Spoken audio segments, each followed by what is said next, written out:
गोकुळ सोबत गोकुल। सिंधुदुर्ग जिल्ह्यातील आरोग्य यंत्रणा निश्चितच सुधारेल असा विश्वास माजी मंत्री आमदार दीपक केसरकर यांनी व्यक्त केलाय। आरोग्य मंत्री प्रकाश आंबेडकर यांच्याकडे आपण केलेल्या पाठपुराव्याने 3 स्पेशालिस्ट डॉक्टरांचे नियुक्ती आदेश निघाल्याची माहिती त्यांनी दिली।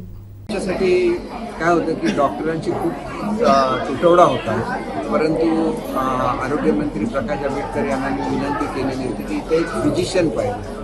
ते फिजिशियन असल्यानंतर काय होतं की हार्टचे जे पेशंट असतात, कारण आमचे दोन्ही जे फिजिशियन होते ते खाजगी त्यांनी स्वतःचे हॉस्पिटल सुरू केल्यामुळे सावंतवाडीसारख्या मोठ्या शहरामध्ये आणि इतर फिजिशियन असलं तर तो आपली सेवा ही घाट टेकून असलेल्या दोडामार्ग, शिवगाव, वेंगुर्ला यांना सुद्धा देऊ शकतो, कारण मुळातच डॉक्टर्सचा तुटवडा आहे। निदान एकतरी फिजिशियन असेल तर मग आपल्याकडे सगळीकडे आपण डायलिसिसची यंत्र दिली आहेत, त्याच्यासाठी सुद्धा फिजिशियनची देखरेख लागते आणि त्याच्यामुळे केवळ फिजिशियन दिलेले नाहीत तर आणि सुद्धा 2 स्पेशालिस्ट डॉक्टर दिलेले आहेत आणि अशा तऱ्हेने सगळ्याच जिल्ह्यामध्ये आपल्या डॉक्टर्स देण्याची व्यवस्था केलेली आहे आणि इथली आरोग्यसेवा निश्चितपणे सुधारेल याची मला खात्री आहे। त्याच्यासाठी काय होतं की डॉक्टरांची खूप तुटवडा होता, परंतु आरोग्य मंत्री प्रकाश आंबेडकर यांना विनंती केलेली होती की इथे एक फिजिशियन पाहिजे। ते फिजिशियन असल्यानंतर काय होतं की हार्टचे जे पेशंट असतात, कारण आमचे दोन्ही जे फिजिशियन होते ते खाजगी त्यांनी स्वतःचे हॉस्पिटल सुरू केल्यामुळे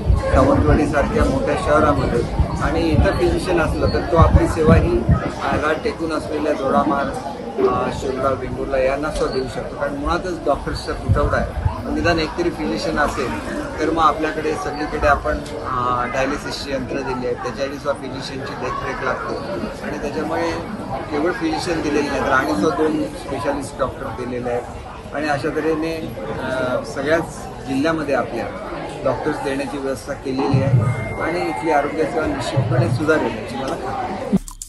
आमचे दिवसभरातले सर्व अपडेट्स, ताज्या घडामोडी आणि थेट लाईव्ह पाहण्यासाठी सबस्क्राइब करा, लाईक करा कोकणचं नंबर 1 महा चॅनल कोकण 7 लाईव्हचं YouTube चॅनल।